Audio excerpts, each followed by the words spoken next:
ஒரு கீழே ஏதாவது ஒரு தீக்குச்சியில அந்த சூடு பட்டுட்டா உடனே அந்த ஸ்கின் வந்து செவந்து போய் கொஞ்சம் ஒரு மாதிரி எரிச்சல் வரும் இல்லைங்களா? அதுதான் ஃபர்ஸ்ட் டிகிரி. ஸ்கின்னோட மேல் புறத்துல படுற காயம்தான் ஃபர்ஸ்ட் டிகிரி. இப்போ ஏதாவது ஒரு அடுப்பாண்டம் இருக்கும் பொழுது, சமைக்கும் பொழுது அந்த அனல் பட்டு ஒரு சூடு பட்டு அதுல வர்றது அது ஃபர்ஸ்ட் டிகிரி. இப்போ குக்கரு அந்த குக்கரோட அந்த மேலே இருக்கிற அந்த ஆவி கையில் பட்டு உடனே இதாச்சுன்னா மேலாப்பில் அந்த ஸ்கின்னு படுறது அதெல்லாம் ஃபர்ஸ்ட் டிகிரி. அதுக்கு வந்து ரன்னிங் வாட்டர்லேயே இது பண்ணுங்க. ரன்னிங் வாட்டர்லேயே கையை காமிச்சாலே போதும். ஒரு அரை மணி நேரத்துக்கு நீங்கள் காட்டலாம் உங்கள் எரிச்சல் போகிற வரைக்கும். இல்லைன்னா அதுக்கப்புறமா நீங்கள் ஆயின்மெண்ட்டோ இல்லை வேசலைனோ இல்லை அலோவேரா ஜெல் அதை கத்தாழை ஜெல்லோ நீங்கள் தடவுனீங்கன்னா ஃபர்ஸ்ட் டிகிரி பர்ன் வீட்டிலேயே நீங்கள் அதை சரி பண்ணிடலாம். செகண்ட் டிகிரி பர்ன் வந்து அதையும் தாண்டி அந்த தோலுக்கு கீழே போய் அடிபடுறது. எப்போன்னா ஒரு நெருப்புல நல்லா ஒரு அதிகமா காயம்பட்டு அந்த இடத்துல கொப்புளிச்சு போய் அந்த சதை கொஞ்சம் ரொம்ப ரெட்டாகி திக்காயிட்டு வலி அதிகமா இருக்கு, நல்ல பெரிய ஏரியா அதிகமான ஏரியா ஒரு காயமாக இருக்குதுன்னா அது செகண்ட் டிகிரி. அது அந்த டெப்த்தும் அதிகமா இருக்கும், அந்த காயத்தோட டெப்த்தும். அப்போ நீங்க என்ன பண்ணுங்க, ரன்னிங் வாட்டர்ல இது பண்ணிட்டு சுத்தமா ஒரு துணியில நல்லா கவர் பண்ணி ஹாஸ்பிட்டலுக்கு உடனே டாக்டர்கிட்ட காட்டலாம். இல்லை வீட்டில் இருந்தால் மருந்து ஆயின்மெண்ட் இருந்துச்சுன்னா அதை நீங்கள் போடலாம், கத்தாழையும் போடலாம். போட்டுட்டு நீங்கள் டாக்டர் கிட்ட போகலாம்.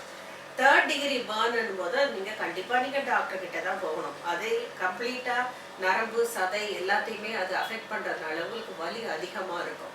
அந்த வலி அதிகமாக இருக்கும்போது நீங்கள் டாக்டர்கிட்ட போகலாம். இப்போ இந்த செகண்ட் டிகிரி பர்ன்ஸில் பிளிஸ்டர்ஸ்ன்னு ஃபார்ம் ஆகும். ஏன்னா அங்கே எரிச்சல் வந்து ஒரு அந்த ஏரியா ஃபுல்லாக செவந்து போயிட்டு அந்த இடத்துல கொப்பளமாக நிறையா வரும். சிலர் என்ன பண்ணுவாங்க, அந்த கொப்பளத்தை உடச்சி விட்டுட்டா சீக்கிரம் ஆறிடும் அப்படின்னு நினச்சி பின்னு வச்சு குத்துவாங்க, இல்லைன்னா குச்சி வச்சு குத்துவாங்க, இல்லை நெகத்திலேயே கூட அதை கிள்ளி எடுப்பாங்க. அந்த மாதிரி அதை பண்ணக்கூடாது. ஏன்னா அந்த பிளிஸ்டர்ஸ் வந்து வர்றது இந்த பர்ன்ஸோட அந்த செகண்ட் டிகிரியோட அதோட எஃபெக்ட் தான் வந்து அந்த பிளிஸ்டர்ஸ் வருது. அந்த பிளிஸ்டருக்குள்ள என்ன இருக்குன்னா சீரஸ் ஃப்ளூயிட் இருக்கு. அது ஸ்டெரைல் சீரஸ் ஃப்ளூயிட். அந்த சீரஸ் ஃப்ளூயிடு அந்த பர்ன் ஏரியா அந்த காயப்பட்ட ஏரியாவுக்கு ஒரு ப்ரொடெக்டிவ் லேயரா ஒரு பாதுகாப்பு கவசமா அந்த பிளிஸ்டர் இருக்கும். நீங்க அந்த நீரை நீங்க உடைச்சு விட்டீங்கன்னா அந்த நீர் வெளியேறதுனால உங்களுடைய உடம்புல இருக்கிற அந்த வாட்டர் லாஸும் அது வழியா உங்களுக்கு போயிடும். ஏன்னா அதுல சில என்சைம்ஸ் இருக்குது.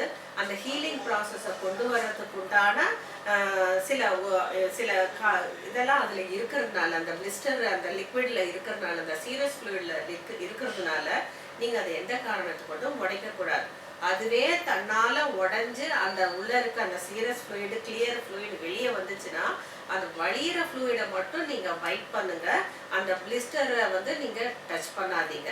அப்புறம் அந்த அந்த பிளிஸ்டர் அந்த கொப்பளம் வந்திருக்கிற அந்த தோலை எந்த காரணத்தை கொண்டும் நீக்காதீங்க. அது சிலர் பிச்சு எடுப்பாங்க.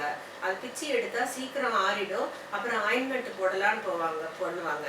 இதனால என்ன ஆகும், அந்த காயம் ஆறுறதுக்கு நாளாகும். அதுவும் இல்லாமல் செகண்டரி இன்ஃபெக்ஷன் காத்துப்பட்டு மற்ற மாசுப்பட்டு அது வந்து திரும்பவும் இன்ஃபெக்ட் ஆகி ஒரு மஞ்சள் கலர்ல சுத்தியில ஒரு அழுக்கு மாதிரி சேர்த்து அந்த காயம் அதிகமாகிறதுக்கு வாய்ப்பு இருக்கு. அதனால அந்த அந்த கொப்பளத்தோட தோலை பிச்சு எடுக்காதீங்க. அதை அப்படியே விட்டா அதுவே ஒரு ஸ்டெரைல் ட்ரெஸ்ஸிங் மாதிரி, எப்படி காஸ் போட்டு நம்ம மூடுறோமோ அது மாதிரி அந்த உள்ளுக்குள்ள வெந்து போன அந்த ஏரியா மேல அந்த கொப்பளத்தோட தோல் அப்படியே கவர் ஆயிருந்ததுன்னா அதுவே ஒரு ட்ரெஸ்ஸிங்கா இருக்கும். அதுக்கு மேல நீங்க வந்து ஆயின்மெண்ட் போட்டா போதும். எந்த காரணத்துக்கு கொண்டும் அதை நீங்க நீக்காதீங்க. அந்த அடுத்து நம்ம டாக்டர்கிட்ட போய் நமக்கு உடம்புல எத்தனை பாகம் நமக்கு வந்து அந்த மாதிரி காயம்பட்டு இருக்கு, அதாவது ரூல் ஆஃப் 9 அதுபடி தான் நம்ம ட்ரீட்மெண்ட் கொடுக்க போறோம். சின்ன ஒரு கை மட்டும் காயமாயிருக்கா, இல்லை கை ஃபுல்லா இருக்கா, முதுகு ஃப்ரண்ட் பக்கம் நெஞ்சு பக்கம் ஃபுல்லா காயமாயிருக்கா, அதெல்லாம் பார்த்து ஒவ்வொரு பகுதியும் கணக்கு பண்ணி ரூல் ஆஃப் 9 பிரகாரம் தான் நாங்கள் அந்த பர்ன்ஸ் ட்ரீட்மெண்ட்டுக்கு நாங்கள் வைத்தியம் பண்ணுவோம். அதன்படி அவங்களுக்கு வந்து ஃப்ளூயிட்ஸும் அந்த ஐவி ஃப்ளூயிடும் உடனே போட்டு அதுக்குண்டான ஆன்டிபயோட்டிக்கை கொடுத்து ஹாஸ்பிட்டலில் அட்மிட் பண்ணி அவங்கள பார்ப்போம். இப்போ அந்த